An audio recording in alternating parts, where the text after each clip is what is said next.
नमस्कार दोस्तों, स्वागत है आप सभी का हमारे सत्य ज्ञान 96 चैनल में। मित्रों, आज हम आप सभी को एक कथा सुनाने जा रहे हैं, परंतु कथा प्रारंभ करने से पहले हमारा आप सबसे एक सवाल है। क्या आप इस बात पर यकीन करते हैं कि जैसा आप कर्म करेंगे वैसा ही आपको फल मिलेगा? अब आप में से बहुत से लोग यह सोच रहे होंगे कि इसमें पूछने वाली बात क्या है। यह तो एक सच्चाई है कि जैसे हम कर्म करेंगे वैसा ही फल हमें मिलेगा। लेकिन क्या कभी आपने इस प्रश्न पर गहराई से विचार किया है? अगर आप अपनी आंखें बंद करके खुद से यह सवाल करें तो शायद आपको इसका साफ और सीधा जवाब ना मिले। कहीं ना कहीं आपके मन में असमंजस होगा कि क्या यह सच है या सिर्फ एक सामान्य सा विचार है। तो दोस्तों, आज हम एक विशेष कथा के माध्यम से कर्मों का खेल समझेंगे। आखिरकार अच्छे कर्मों का फल अच्छा और बुरे कर्मों का फल बुरा कैसे होता है? क्या कर्मों का फल तुरंत ही मिल जाता है या समय के साथ इसका असर सामने आता है? आइए, इस गहरी सोच में डूबते हुए हम इस कथा के द्वारा इन सभी सवालों का उत्तर खोजने की कोशिश करते हैं। तो चलिए कथा सुनते हैं और समझते हैं कर्मों का सत्य क्या है। एक समय की बात है, किसी गांव में एक बहुत ही अमीर सेठ रहता था।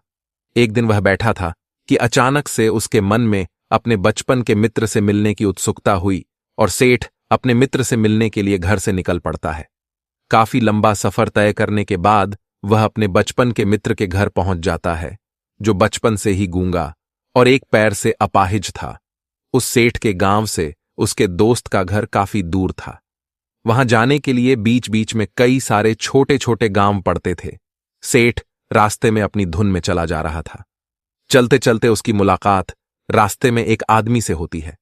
उस आदमी को देखने से ऐसा लगता था कि वह किसी का इंतजार कर रहा था और वह आदमी भी सेठ के साथ चलने लगता है।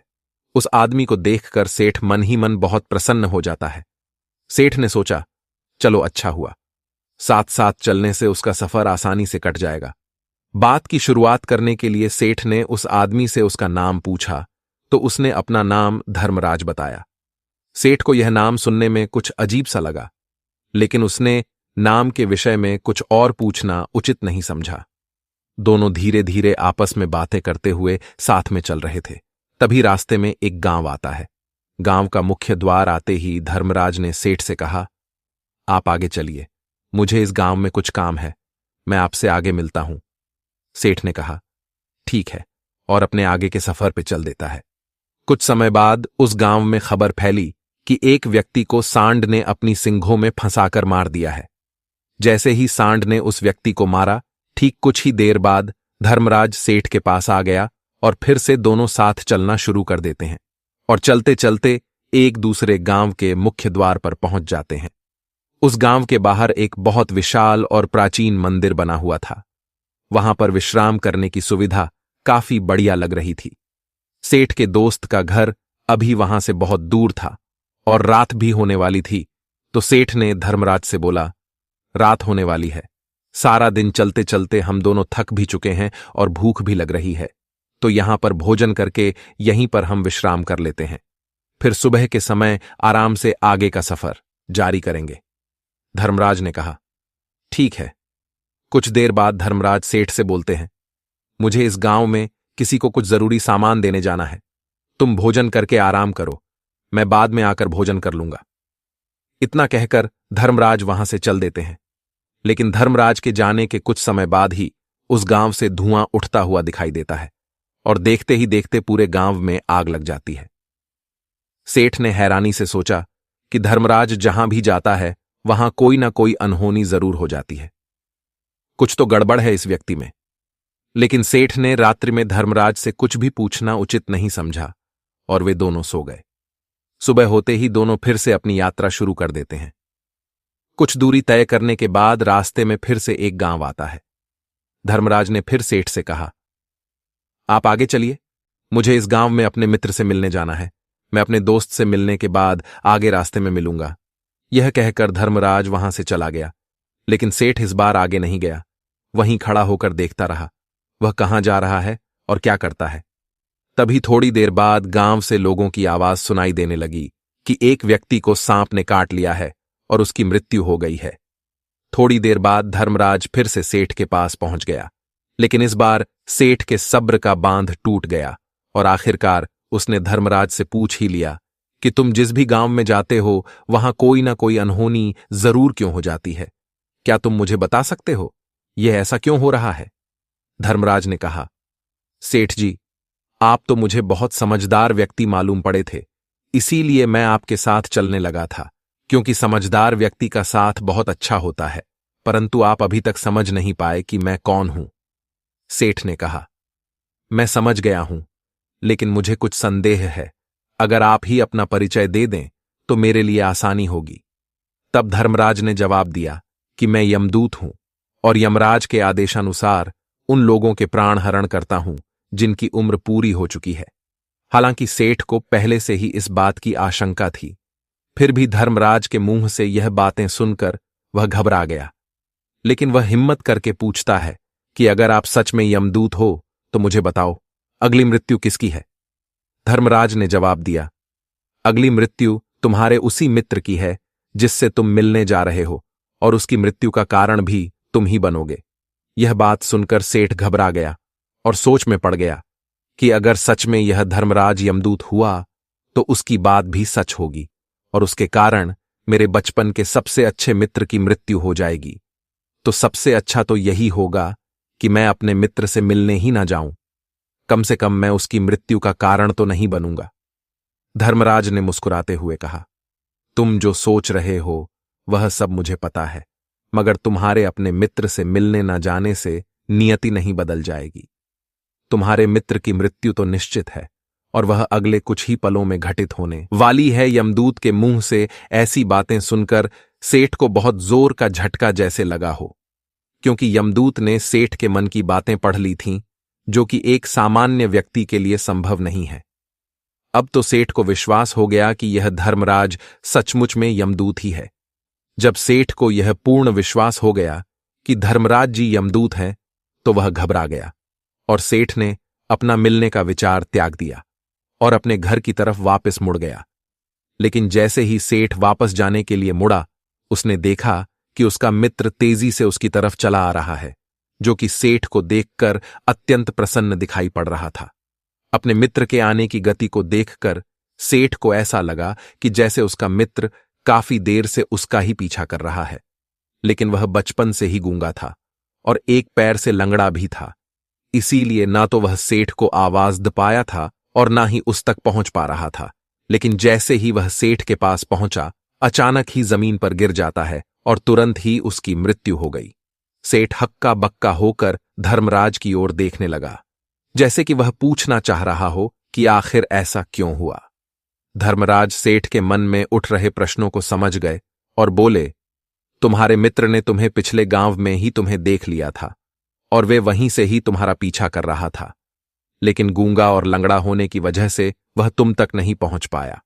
उसने अपनी पूरी ताकत लगाकर तुम तक पहुंचने का प्रयास किया, लेकिन बुढ़ापे में बचपन जैसी ताकत नहीं होती, इसलिए दिल का दौरा होने के कारण उसकी मृत्यु हो गई, क्योंकि वह तुमसे मिलने के लिए अपनी सीमाओं को तोड़कर तुम्हारे पीछे भाग रहा था। इसलिए अपने मित्र की मृत्यु का कारण भी तुम ही कहलाओगे। अब सेठ को पूर्णतः यह विश्वास हो गया था कि धर्मराज एक यमदूत है और उनका का कार्य जीवों के प्राण हरना है। लेकिन सेठ एक समझदार व्यक्ति था। वह यह भी जानता था कि मृत्यु पर किसी का वश नहीं है, सबको एक ना एक दिन मरना ही है।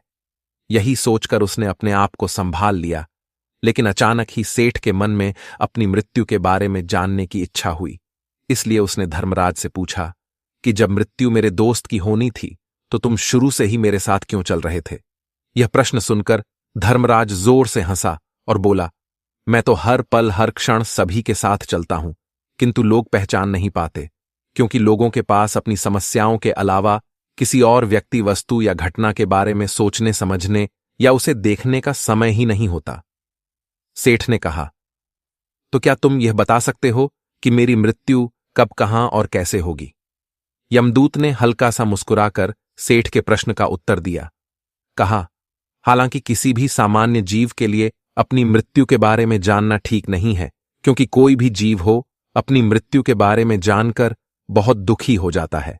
हालांकि तुम मुझे समझदार व्यक्ति मालूम पड़ते हो और तुमने जिस तरीके से अपने मित्र की मृत्यु को सहन कर लिया है, उसे देखकर लगता है कि तुम अपनी मृत्यु के बारे में जानकर भी दुखी नहीं होंगे।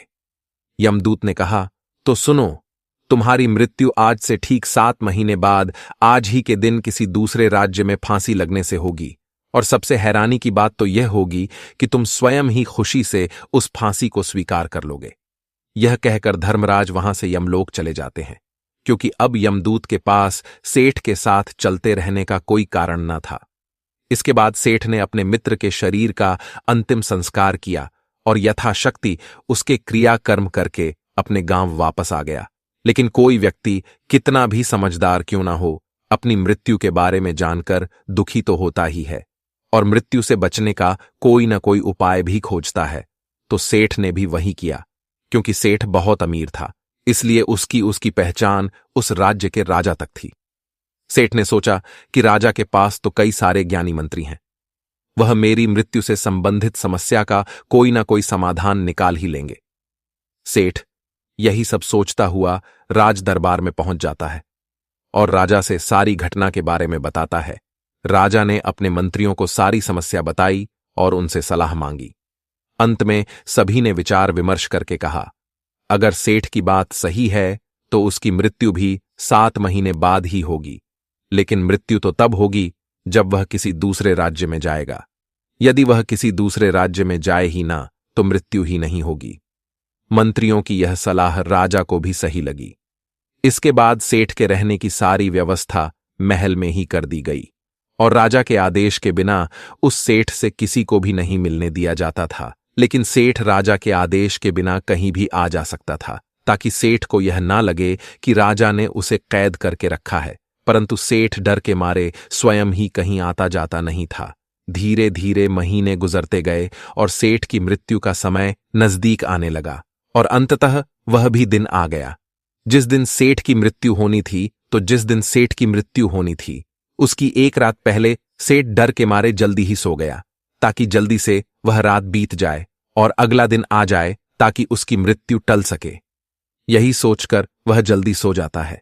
लेकिन सेठ को नींद में चलने की बीमारी थी और अपनी इस बीमारी के बारे में वह स्वयं ही नहीं जानता था। तो फिर राजा, मंत्री या किसी और को इसके बारे में बताने का कोई प्रश्न ही नहीं उठता।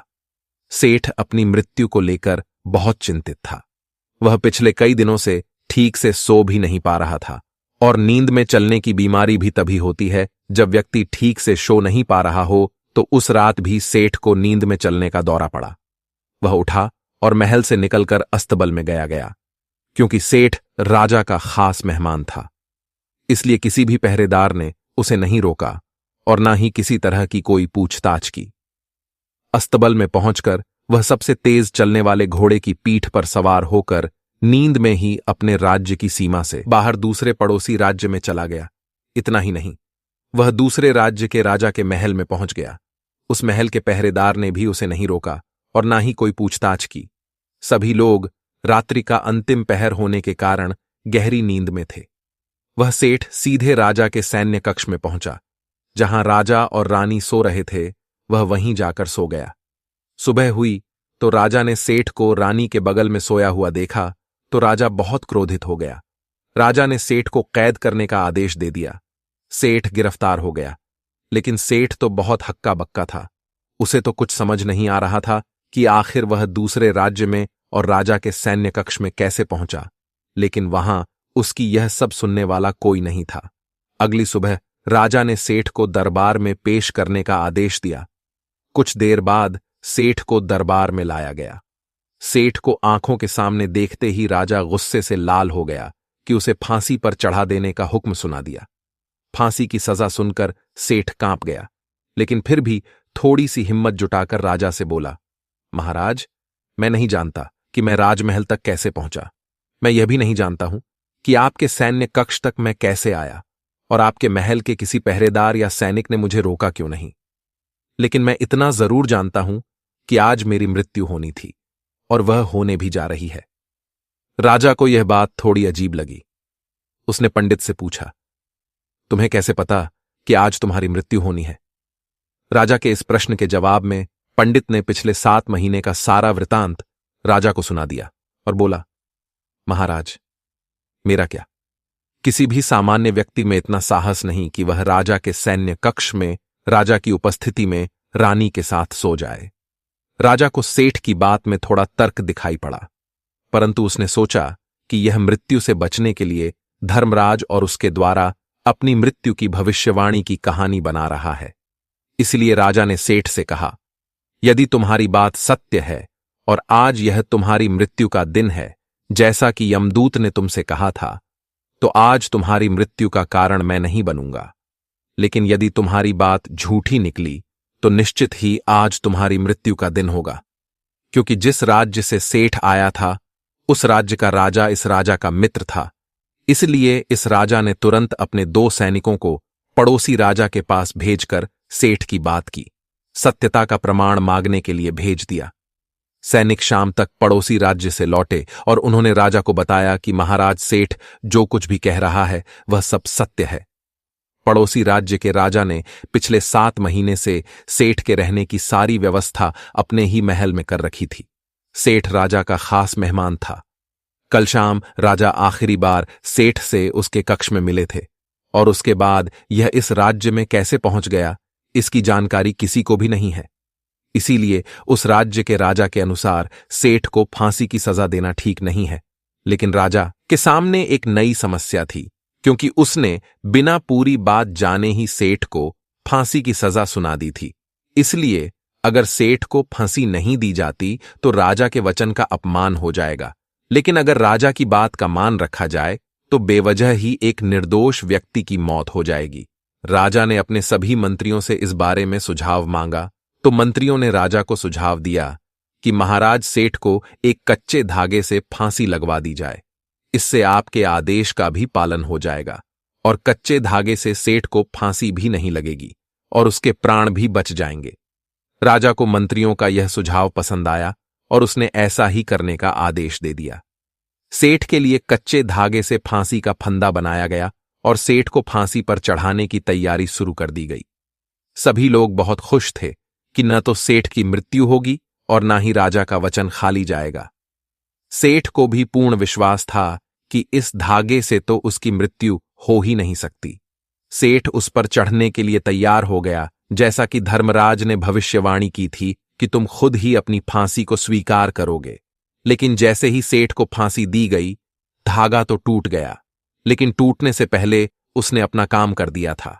सेठ के गले की एक नस धागे के झटके से कट चुकी थी और सेठ जमीन पर पड़ा तड़प रहा था। उस पल उसके गले से खून की फुहार निकल रही थी और देखते ही देखते सेठ का शरीर पूरी तरह से शांत हो गया। सभी लोग आश्चर्यचकित थे कि कच्चे धागे से भी किसी इंसान की मृत्यु हो सकती है, लेकिन घटना तो घट चुकी थी। नियति ने अपना काम कर दिया था और धर्मराज ने जो भविष्यवाणी सेठ के लिए किया था वो सच हो चुकी थी। दोस्तों, श्रीमद् भागवत गीता में भगवान श्री कृष्ण ने कहा है, कर्मण्येवाधिकारस्ते मां फलेषु कदाचन मां कर्म फल हेतुर्भूर्मा ते संगोस्त्व कर्मणि। इस श्लोक का अर्थ है, कर्म पर ही तुम्हारा अधिकार है, लेकिन कर्म के फलों में कभी नहीं। इसलिए कर्म को फल के लिए मत करो और न ही काम करने में तुम्हारी आसक्ति हो। जो होना होता है वह होकर ही रहता है, क्योंकि न्याति की पूरी प्रणाली पहले से ही तय होती है, जिसे हम थोड़ा सा भी इधर उधर नहीं कर सकते हैं। शायद इसीलिए ईश्वर ने हमें भविष्य जानने की क्षमता नहीं दी है, ताकि हम अपने जीवन को ज्यादा बेहतर तरीके से जी सके। और यही बात उस सेठ पर भी लागू होती है। अगर सेठ ने उस दिन यमराज अपनी मृत्यु के बारे में ना पूछा होता तो 7 महीने तक राजा के महल में कैद रहकर डर डर कर जीने की बजाय ज्यादा बेहतर जीवन जीता। मित्रों, आपने आज के इस वीडियो से क्या सीखा वह मुझे आप कमेंट में बता सकते हैं। इसी के साथ ही हमें उम्मीद है कि आपको आज की वीडियो पसंद आई होगी, तो इस वीडियो को उस इंसान को शेयर करें जिसे यह कहानी सुनने की जरूरत है। कृपया इसी तरह की कथा और ज्ञानवर्धक कहानियों के लिए चैनल को सब्सक्राइब कर लें और बेल आइकन को दबा दें, जिससे कि आपको पहले ही वीडियो मिल जाए। चलिए फिर मिलते हैं ऐसी एक और नई वीडियो में। तब तक के लिए अपना ख्याल रखें। जय श्री कृष्ण।